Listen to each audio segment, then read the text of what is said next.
সন্ন্যাসীদের আগমন,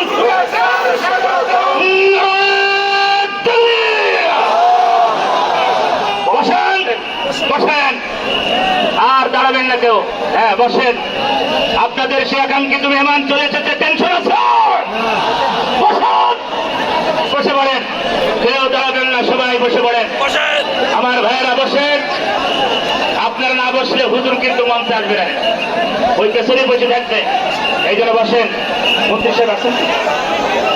হ্যাঁ হ্যাঁ, ওটা তো করবো তারপরে। আরে এই মঞ্চে কেউ উঠবেন না, বাইরে আর কারো করতে দিন না, মঞ্চে মন ভেঙে যেতে পারে। ভাই প্লিজ মঞ্চের থেকে নামাই দেন, মঞ্চের থেকে নামাই দেন ভাই। মঞ্চের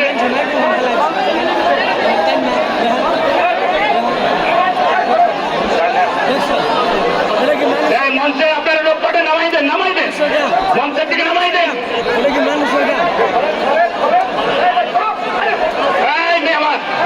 মেহমান আসছেন,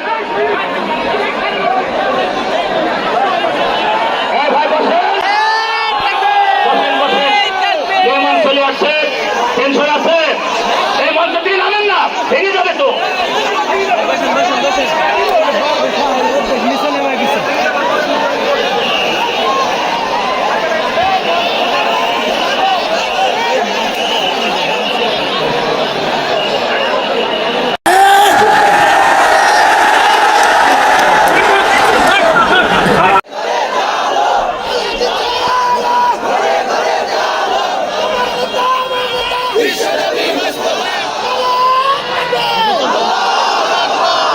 সম্মানিত ভাইরা,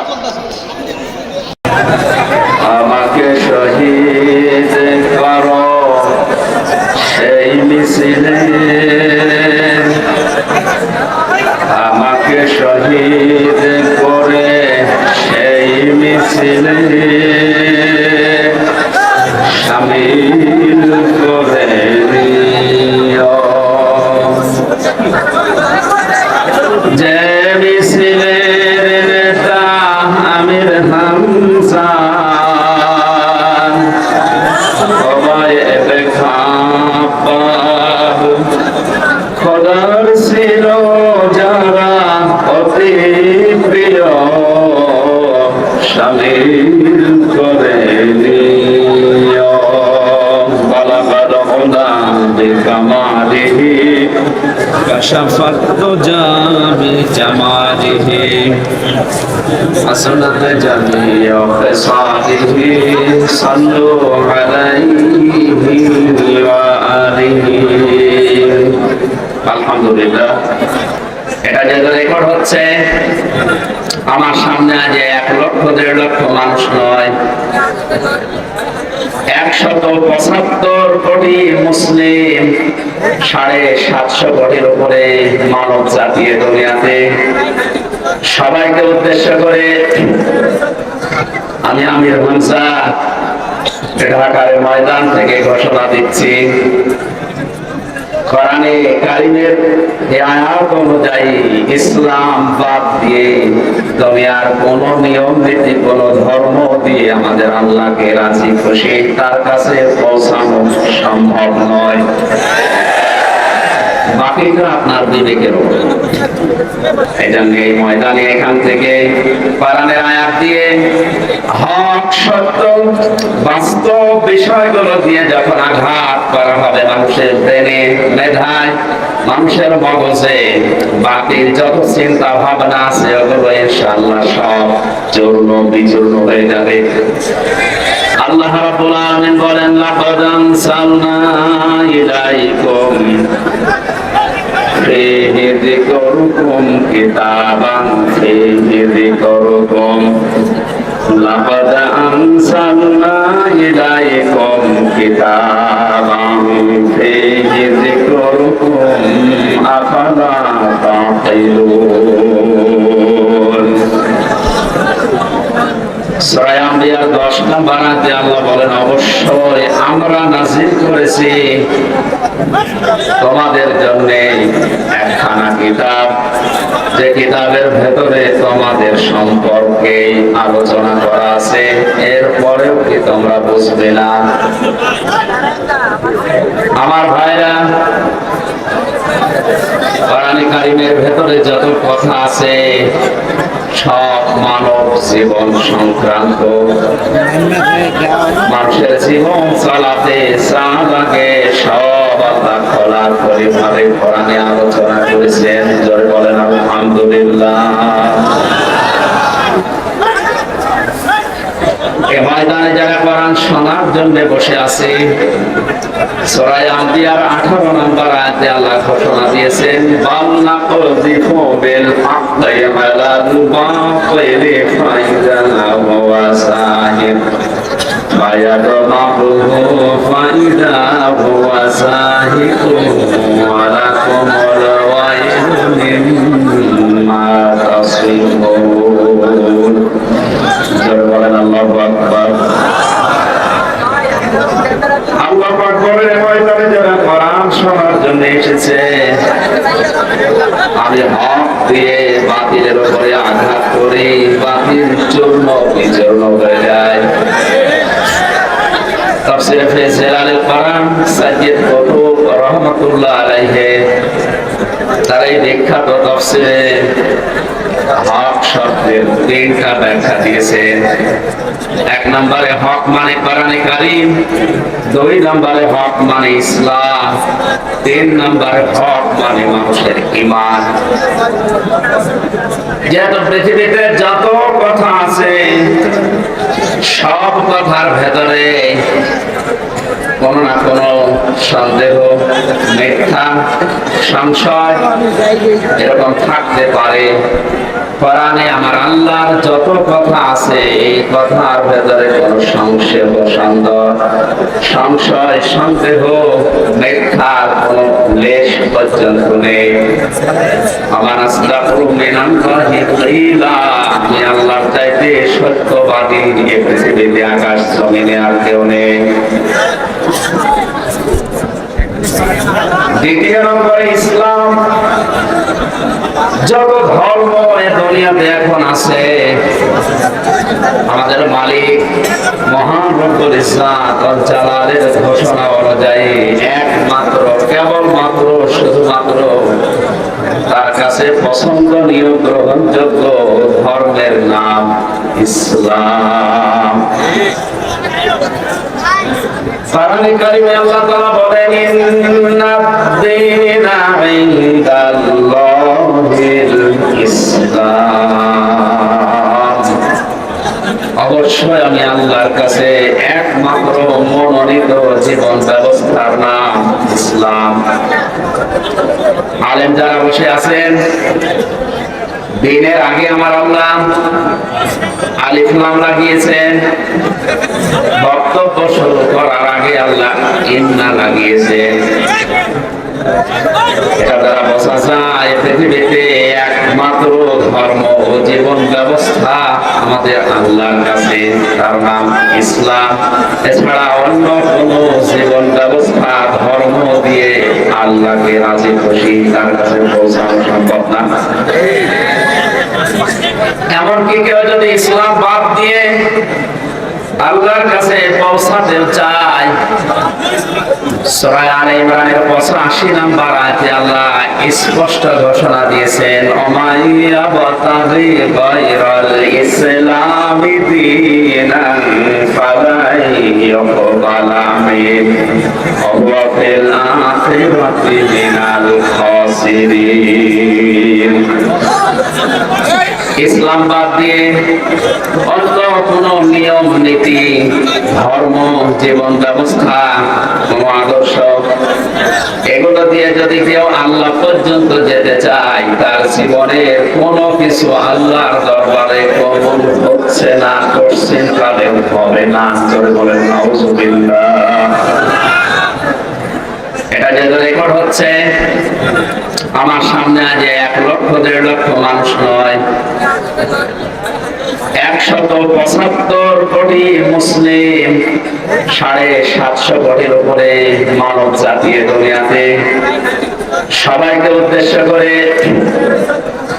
আমি আমির হামজা ঢাকার ময়দান থেকে ঘোষণা দিচ্ছি, কোরআনে কারিমের এই আয়াত অনুযায়ী ইসলাম বাদ দিয়ে দুনিয়ার কোন নিয়ম নীতি, কোন ধর্ম দিয়ে আমাদের আল্লাহকে রাজি খুশি তার কাছে পৌঁছানো সম্ভব নয়। বাকিটা আপনার বিবেকের উপর। অওয়াফিল আখিরাতি মিনাল খাসিরিন, এই কথাটা মারাত্মক। আমরা যারা আখিরাতে বিশ্বাসী, কিয়ামতের জবাব দিতে হবে বলে আমরা বিশ্বাস করি, আল্লাহ বলেন ইসলাম বাদ দিয়ে যদি অন্য কোন নিয়ম নীতি, ধর্ম, আদর্শ, জীবন ব্যবস্থা দিয়ে আল্লাহকে রাজি খুশি তার পর্যন্ত যেতে চাই, ওই লোকটার জীবনের কিছু কবুল হবে না। শুধু এতটুকু না, ওই লোকটা সব চাইতে বড় ক্ষতিগ্রস্ত হবে আখিরাতে। নাউজুবিল্লাহ। আমাদের আজকের আলোচনার বিষয় সামনে আসবে ইনশাআল্লাহ। সুতরাং আমরা কিয়ামত যারা বিশ্বাস করি, ইসলাম ধর্ম জীবন ব্যবস্থা হিসাবে যারা মেনে নিয়েছি, এ দুনিয়াতে সব চাইতে সত্য জীবন ব্যবস্থার নাম যেহেতু ইসলাম, এই ইসলাম দিয়ে দুনিয়ায় যত বাতিল জিনিস আছে, মতাদর্শ আছে, ধর্ম আছে, সবগুলোর উপরে আল্লাহ আঘাত করার কথা সূরা আম্বিয়াতে 18 নম্বর আয়াত দিয়ে ঘোষণা দিয়েছেন। 3 নম্বরে হকের ব্যাখ্যায় মুফাসসির লিখেছেন হক মানে ঈমান। যেহেতু আল্লাহর কাছে ঈমান ছাড়া দুনিয়ার কোনো আমল কবুল হওয়া সম্ভব নয়, এজন্য এই ময়দানে এখান থেকে কোরআনের আয়াত দিয়ে হক, সত্য, বাস্তব বিষয়গুলো দিয়ে যখন আঘাত করা হবে মানুষের ব্রেনে, মেধায়, মানুষের মগজে, বাতিল যত চিন্তা ভাবনা আছে ওগুলো ইনশাআল্লাহ সব চূর্ণ বিচূর্ণ হয়ে যাবে।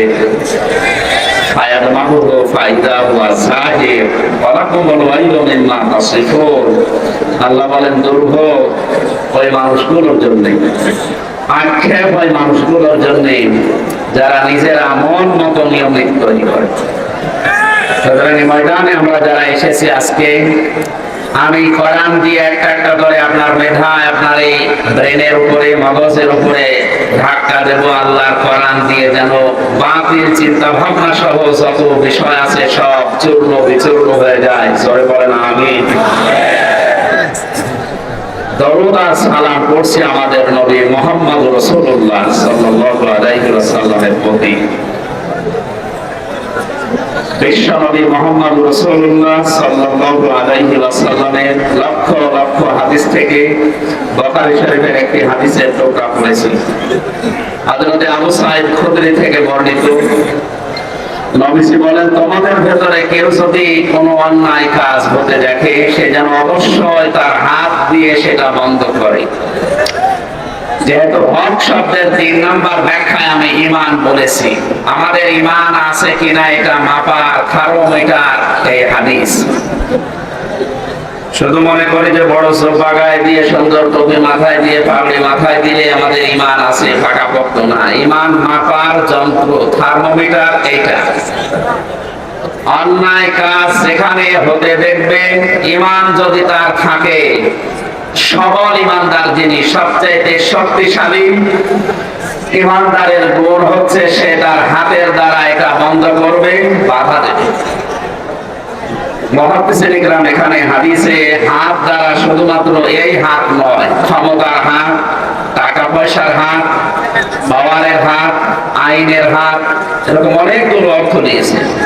সুতরাং আমরা যদি ঈমানদার দাবি করি, অন্যায়, বিবেক বহির্ভূত, ইসলাম বহির্ভূত, সমাজ বহির্ভূত কোন কাজ যদি আমাদের সামনে হয়, আর আমি যদি শক্তিশালী ঈমানদারি দাবি করি, অবশ্যই এটা আমাদের আইনের হাত দিয়ে হোক, টাকা পয়সা, ক্ষমতা, পাওয়ার, শক্তি যে হাত আছে যার, এটা দিয়ে অবশ্যই সেটা বন্ধ করার চেষ্টা চালাতে হবে।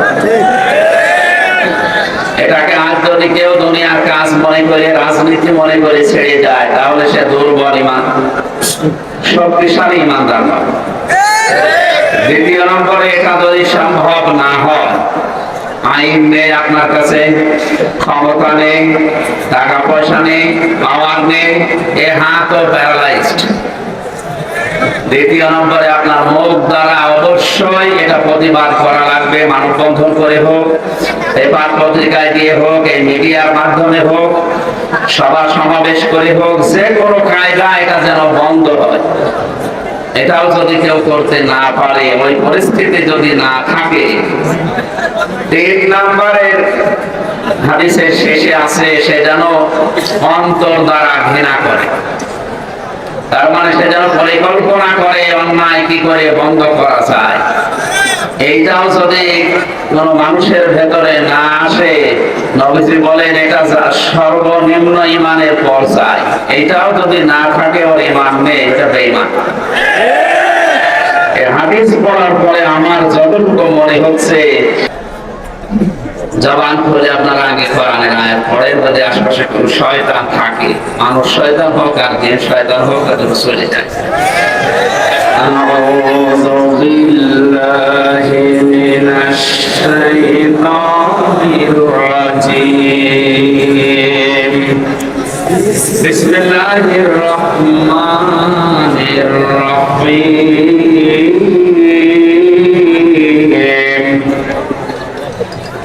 إنا لننصر رسلنا والذين آمنوا في الحياة الدنيا ويوم يقوم الأشهاد।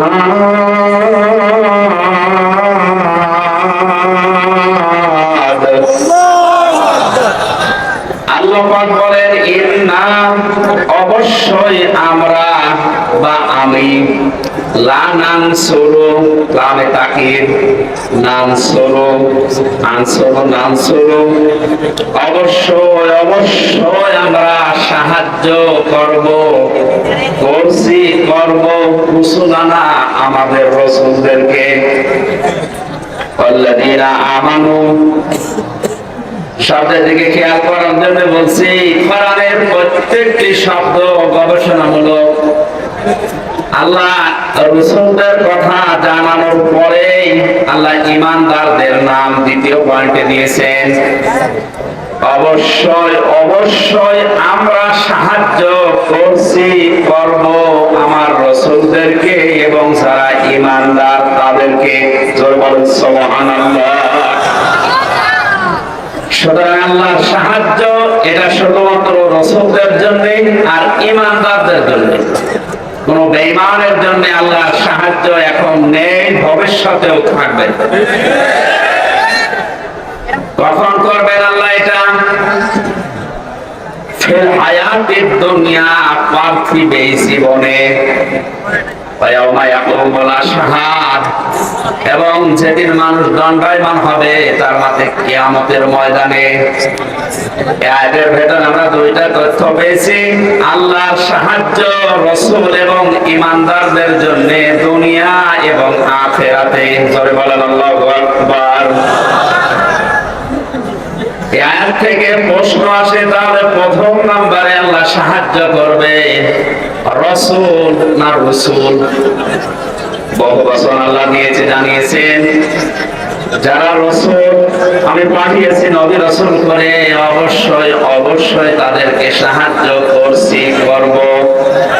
প্রশ্ন আসতে পারে রাসূল এখন আর নেই, কিয়ামত পর্যন্ত আসবেও না, তাহলে রুসুলানা এর বহু বছর শব্দ দেওয়া আল্লাহর ঠিক হয়নি। আয়াতের অর্থ যেটা বললাম এ অনুযায়ী আল্লাহর এই রুসুলানা শব্দটা এখন দেওয়া ঠিক হয়েছে। লানানসুরু যেহেতু মোসালে দিয়েছেন আল্লাহ, এখন করছি, ভবিষ্যতেও করব, এই অর্থে আসলে রাসূল এখন নেই, কিয়ামত পর্যন্ত আর আসার সম্ভাবনা নেই। সুতরাং যারা মিথ্যা নবী এবং রাসূলের দাবি করছেন, এই আয়াত অনুযায়ী হাদিস এসেছে তাফসীর গ্রন্থে ব্যাখ্যায় আমরা পেয়েছি আনা খাতামান নাবিয়্যিন আলা নাবিয়্যা বাদি, আমি শেষ নবী, আমার পরে পরে করেন নবী নেই, রাসূল নেই। সুতরাং যারা দাবি করছে এক কথায় এরা মিথ্যাবাদী। রাসূলদেরকে আল্লাহ সাহায্য করবেন বলছেন কিয়ামত পর্যন্ত, অথচ রাসূল আর কিয়ামত পর্যন্ত আসবে না। আল্লাহর বক্তব্য দুই রকম হয়ে যাচ্ছে। আমি যতগুলো তাফসীর দেখেছি আয়াতের, মুফাসসিরিন ইকরাম এই আয়াতের তাফসীরে রাসূল বলতে নায়েবে রাসূল এখানে বুঝিয়েছেন। আল উলামা ওয়ারাসাতুল আম্বিয়া, আলেম ওলামা যারা এরা নবীর ওয়ারিস, নায়েবে রাসূল উত্তরাধিকারী। তারা হয়তো সম্পদ টাকা পয়সা দুনিয়ায় ছেড়ে যায়নি, তারা ছেড়ে গেছে এলেম, ঐশী বাণী। সুতরাং এলেম যারা পাবে দুনিয়াতে, ঐশী বাণী যারা অর্জন করবে, এই মানুষগুলোই আল্লাহর নবীর উত্তরাধিকারী, নায়েবে রাসূল। এদেরকে আল্লাহ সাহায্য করবেন, তিনি গ্যারান্টি দিয়ে ঘোষণা দিচ্ছেন। আর আল্লাহর ওয়াদা, আল্লাহর গ্যারান্টি কখনোই মিথ্যা হওয়া সম্ভব না, এটা আমরা মনে প্রাণে বিশ্বাস করি। আমাদের প্রধান অতিথি মাননীয় মন্ত্রী সাহেব আসতেছে। লিল্লাহি তাকবীর।